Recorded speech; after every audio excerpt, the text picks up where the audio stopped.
Et bonjour les amis, bonjour à vous tous, une nouvelle vidéo concernant donc l'Audi A3 Sportback de 2006. Donc voilà, aujourd'hui, donc là tu la vois en l'air, normal, je viens de faire les bras de suspension, les derniers, parce que j'en ai fait que 4 sur les 6. J'ai pas fait gaffe qu'on pouvait régler le carrossage, je crois que c'est le carrossage, des supports où tu as les ressorts dessus, enfin bref. Et donc je me suis aperçu que les plaquettes de frein arrière étaient limite, donc je me suis dit, quitte à ce qu'elles soient en l'air, autant les faire avant qu'elle reprenne la route. Donc voilà, donc j'ai acheté des plaquettes arrière, donc c'est du Ridex 402 B0029 en référence pour ce modèle là, hein. Et puis voilà, donc ici les plaquettes elles sont là, donc de jeu ça change par paire, hein, forcément.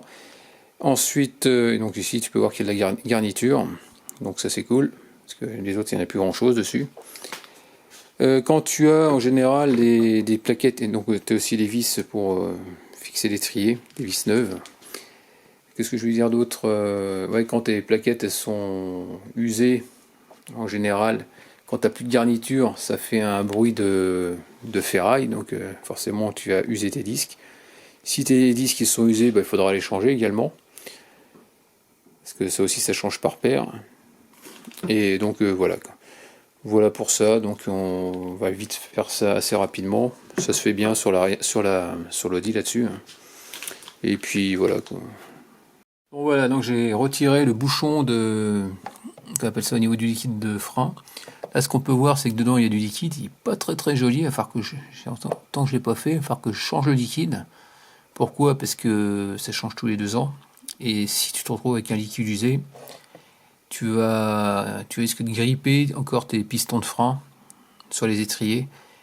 Et puis après, c'est galère, t'es bon pour un étrier, ou des fois, tu arrives à les réparer comme j'ai pu faire une fois. Mais c'est galère. Donc, quand tu vois tes plaquettes, l'épaisseur, donc elles font, je sais pas, je vais te dire un truc, j'en sais rien, elles font peut-être pas peut-être 1 centimètre, on va dire.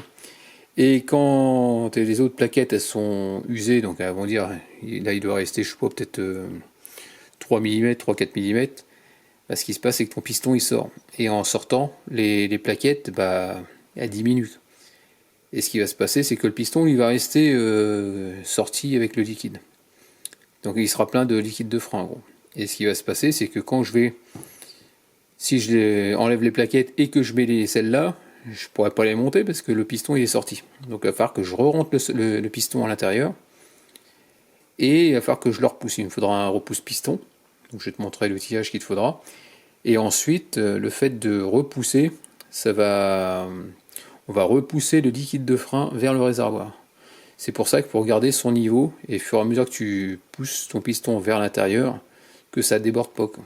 C'est pour ça que quand tu fais tes niveaux, jamais refaire le plein de liquide de frein. Parce que ça veut dire que tes plaquettes elles sont usées, quoi. Normalement, ou alors tu as une fuite. Mais c'est bien de vérifier avant de recompléter en liquide de frein. Donc voilà pour ça. Là on peut voir qu'ils sont usés bien correctement. On va quand même remettre de la matière, je préfère. Je suis pas sur la ferraille, je suis loin, mais bon, quitte à ce que tout soit démonté, autant le faire. Donc ici on peut voir que le disque il n'est pas creusé, bon il est un petit peu rayé, c'est pas méchant. Et donc voilà, donc quand ton disque il est creusé, donc là tu as la partie supérieure, et si ça commence à rentrer bien au fond, normalement tu as des tolérances au niveau constructeur, donc faut pas descendre trop profond. Alors moi ce que je fais en général, quand je vois que ça creuse de 1 mm de chaque côté, c'est-à-dire intérieur-extérieur, là je prévois un jeu de disque et puis un jeu de plaquettes. Et je repars sur une bonne base. C'est pas pour ce que ça coûte. Et puis c'est pas compliqué à faire non plus. Donc voilà. Donc là maintenant ce qu'on va faire, c'est qu'on va défaire les vis d'étrier. Donc c'est ces deux petites, celle-là là, que tu peux voir là. Et l'autre qui se trouve en dessous. Ici. Là où tu as les colonnettes. C'est pris sur les colonnettes on va dire.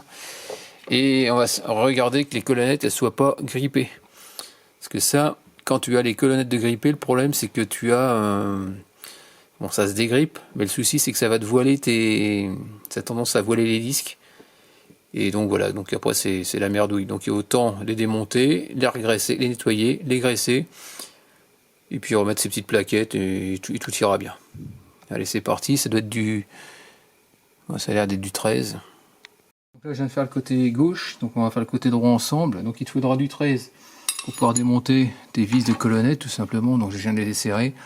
Si ça vient à tourner, que tu n'arrives pas à tout dévisser, c'est-à-dire ici tu as un écrou, c'est du 15. Mais ça te servira, là, il te faudra du 15 plat pour pouvoir tout à l'heure, les serrer. Sinon il y a tout qui va tourner, tu verras bien. Ensuite tu feras en dessous, bah, c'est pareil, hein, l'autre vis du bas. Je vais te montrer celle-là.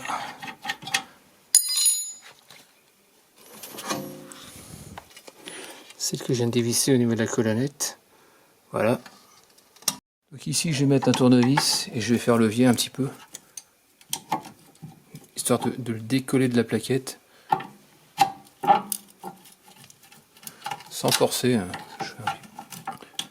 En général, quand c'est des pistons non à vis, tu peux mettre ta truc et faire levier. Comme ça le piston il rentre. Mais là c'est un truc à vis, il faut le tourner. Donc ça sert à rien de le faire comme ça.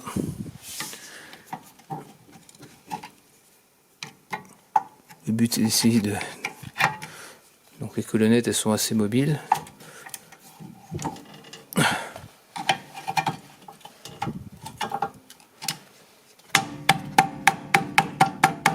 Là comme tu peux voir, il y a un peu de rouille, un peu de matière, donc forcément ça s'accroche.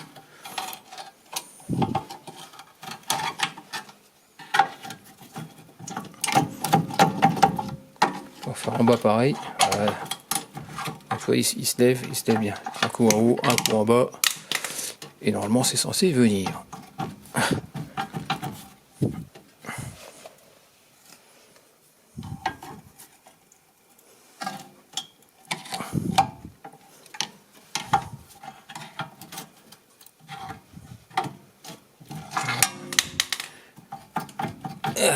Punaise. Voilà, c'est fini.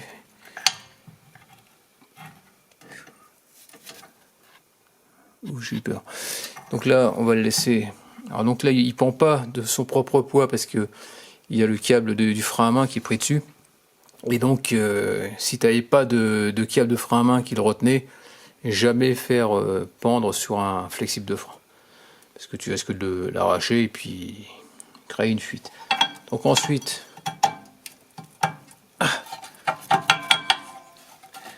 on va dégager ça. La petite plaquette, donc, comme tu peux voir, donc tout il reste, je l'ai comparé avec 8/9 et il reste un quart de la plaquette. Donc on la tombe, on vire l'autre, pareil.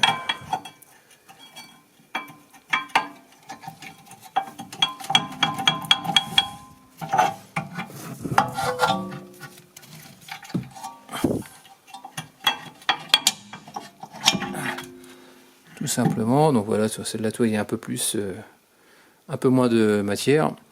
Alors ce que tu peux voir, ce qui peut arriver aussi, par exemple, si tu avais comment on appelle ça, une plaquette d'un côté qui est plus usée que l'autre, c'est que faut que tu t'interroges sur on appelle ça déjà le liquide de frein qui peut être usé, c'est-à-dire qui est noir, donc là c'est pas bon signe. Et si tu as une plaquette qui reste qui a freiné plus que d'un côté que l'autre, c'est que tu as ton piston qui a dû rester grippé.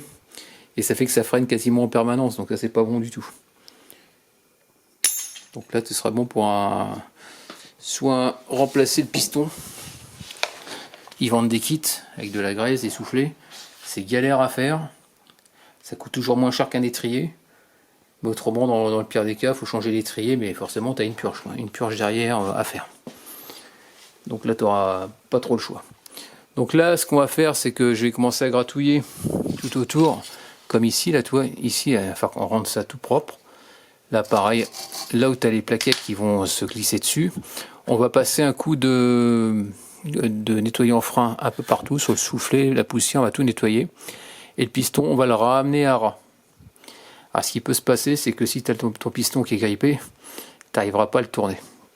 Et donc, pour ça, il te faut il existe des... Là, je vais te montrer, c'est ce que j'avais acheté. Ça coûte pas très cher, ça vaut... Attends, je te montre ça. Donc ça c'est on appelle ça un coffret universel pour faire des plaquettes de frein. Ça vaut une trentaine d'euros, hein, c'est pas très cher. Et tu peux faire quasiment toutes les voitures avec. Alors ça c'est quand tu as un piston non vissé. Et après ça c'est des pistons, alors suivant les pistons, type de piston que tu as, tu as des ergots. Pour commencer je vais faire les colonnettes, donc j'en ai démonté une. Il suffit juste de tirer dessus, hein, ça vient. C'est bien, donc là on va les nettoyer, on va mettre de la graisse dessus, de la graisse propre. Et puis voilà, on vérifie son état. Alors quand c'est grippé, pour les retirer c'est franchement une grosse galère parce que faut y aller au marteau, c'est franchement pénible. Donc là ce qu'on va faire, on va juste passer un coup de sopalin dessus, bien nettoyer, et remettre de la graisse propre dessus. Et puis voilà, et après on est juste à les remboîter. Et pour ça, ça sera fait. Toi ça coûte rien, mais toi quand tu vas dans les garages, ils te le font pas, quoi. Et ça fait qu'au bout de plusieurs années, au bout d'un moment, quand tu appuies dessus, ça revient pas, quoi. Et ça te bousille tes disques. Toi, c'est un truc qui dure 5 minutes, même pas 5 minutes, 5 secondes à passer un petit coup. Autrement, tu passes ça à la brosse métallique si tu avais un peu de rouille ou quoi que ce soit. Donc, comme je les ai fait il n'y a pas très longtemps, en général, je fais systématiquement. Donc là, comme je te disais, un coup de sopalin.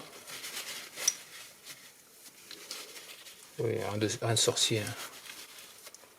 Pareil sur l'autre.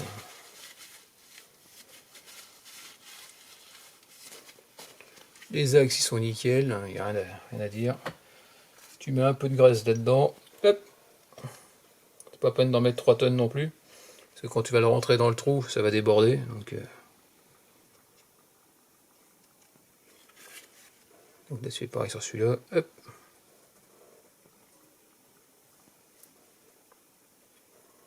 Voilà. Le principal, c'est que ça soit graissé. Un minimum, voilà.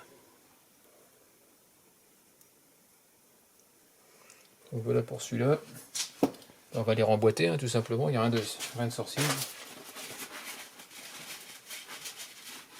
Allez, c'est parti.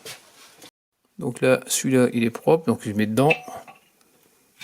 Et puis une fois qu'il est dedans, t'as juste à passer le caoutchouc dessus, voilà. Bon voilà, pour pouvoir le mettre en place, c'est très simple. Donc tu fais comme si c'était une plaquette. Donc tu viens le visser ici. Tu le passes par là. Hein. Alors ça se... Tu fais passer comme ça. Tu le mets à l'intérieur. Donc il faut le visser un maximum pour que ça puisse rentrer. Ici tu as 2 ergots pour ce modèle là. C'est le 7. Ouais, 7. Qui va là-dessus. Donc là ça rentre pas. Voilà. Donc là le but c'est de... Faut que tu le mettes dans les ergots. Une fois que c'est dans les ergots, tu recules vers le pas de vis. La fausse plaquette, elle est contre ton étrier. Et puis là, il n'y a plus qu'à... Ah non! Ah non! Pas ça. Déconne pas, pas... Ah non, c'est bon. Oh. Oh, j'ai eu peur. J'ai cru qu'il était grippé, il était assez dur. Donc faut pas que je traîne pour changer le liquide de frein. Oh. Il est un peu plus raide que celui de tout à l'heure. Ah, c'est bon, il tourne. Il tourne, mais...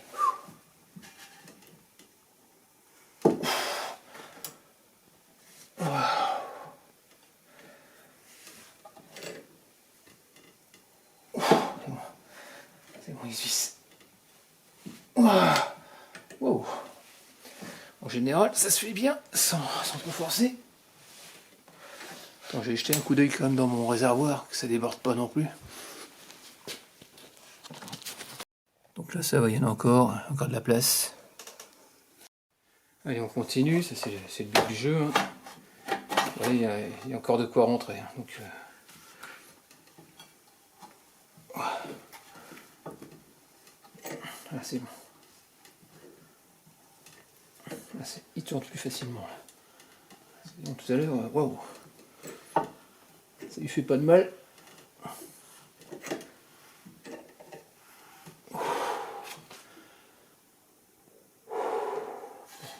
fait mal à la main.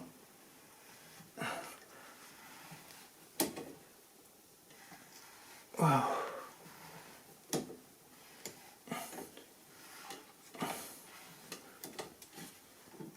Ça j'aime pas trop. On va mettre un coup de... Parce qu'il y a tendance à se vriller le truc. Faut bien de ne pas l'arracher.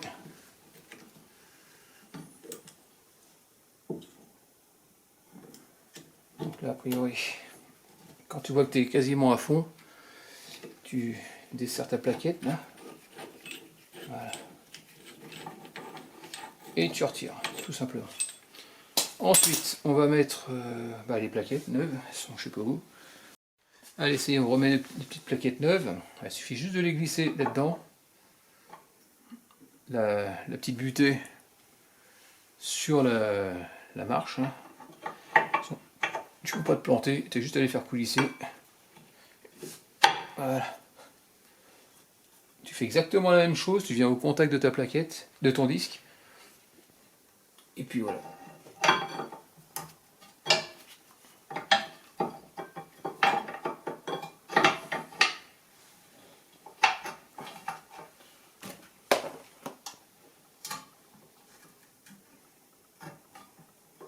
Faut les mettre en biais sinon ça peut pas.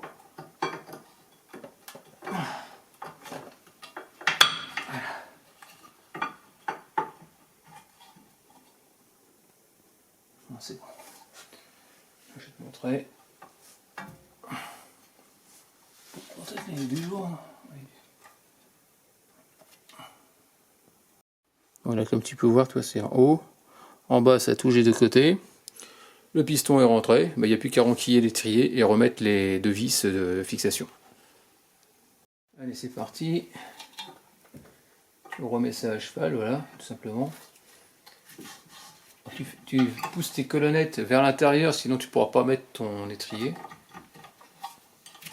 Et tu mets tes deux petites vis qui vont bien.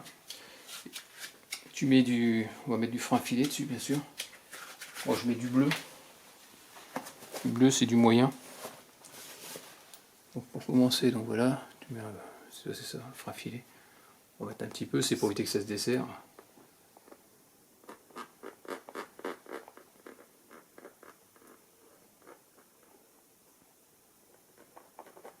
Voilà. Ensuite, tu joues avec ta main, tu appuies un petit peu et de toute façon elle tombe en face. Je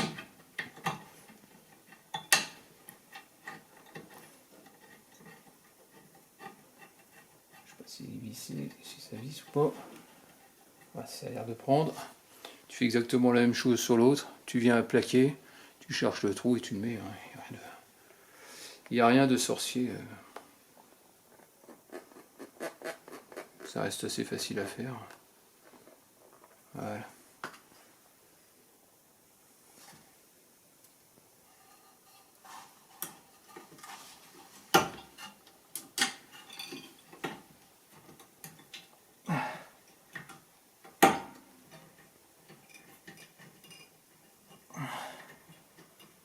Je crois que je suis à côté. Ah, je suis à côté.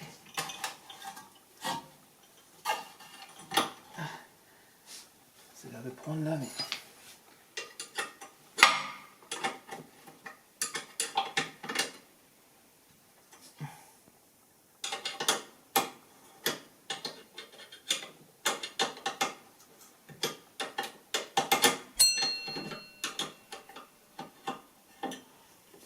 J'ai 13 quand même.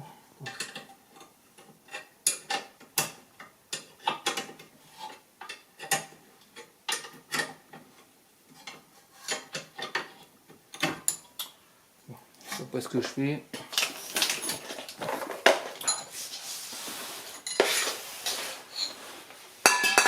Je suis à côté.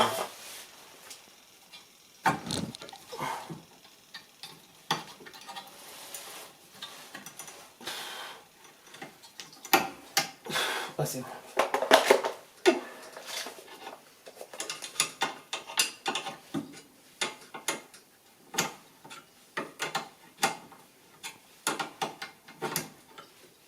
Je crois que ça prend, mais... Ah, il fait que se barrer, putain.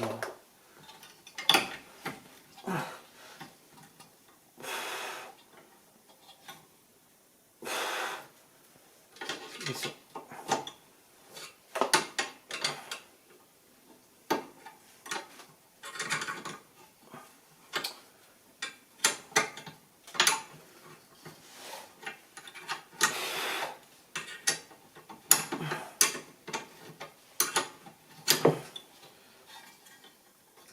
Peut-être le desserrage de l'autre là-haut, sinon c'est un peu galère.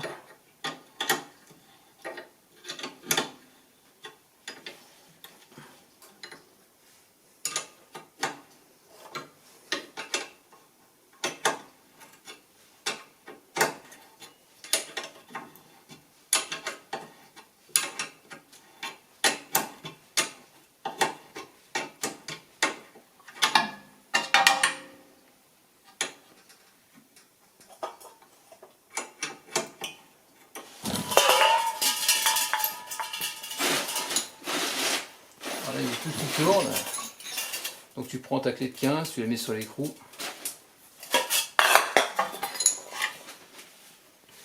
En dessous.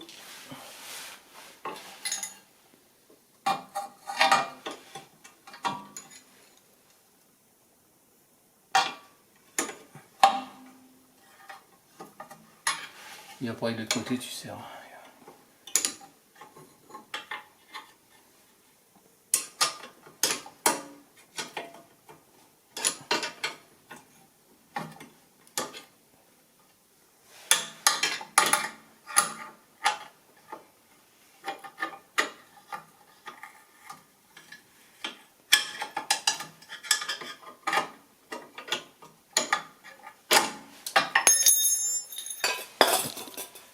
Parce que je trouve que c'est pénible.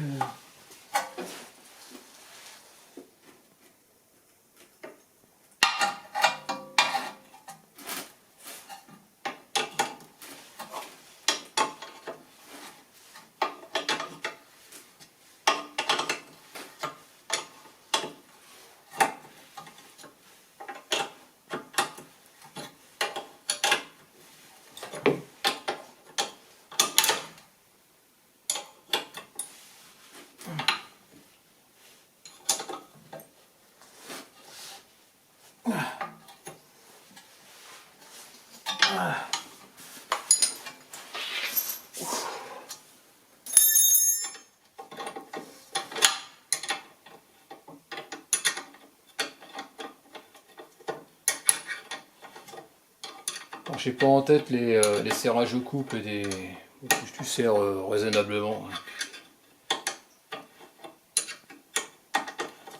En gros, tu le serres aussi fort que c'était serré, et puis voilà.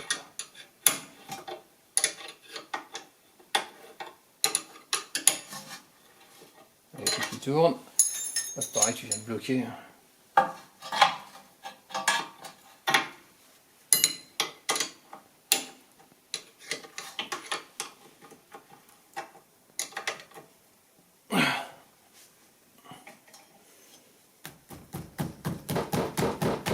Voilà, c'est bon.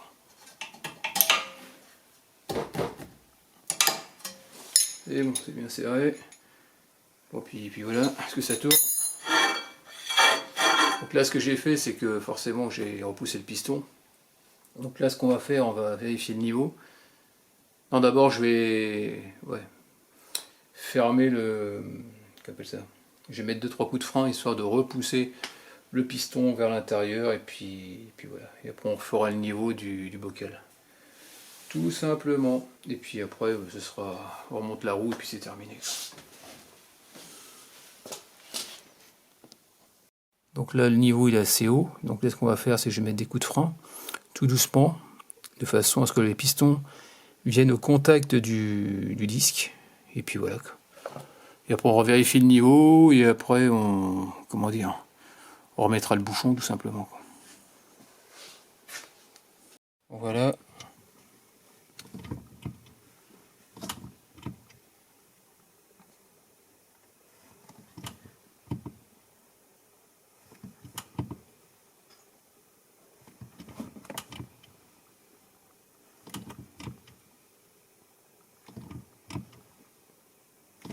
Je sens que ça durcit. Donc c'est bon signe. Donc là, je viens d'aspirer un petit peu avec une seringue, histoire de le descendre un peu, pour pas que ça déborde quand je vais remettre le bouchon, parce que sinon ça va pas le faire. Ouais, c'est bon, le bouchon est bien remis, c'est terminé, on ne parle plus. C'est parti, on serre.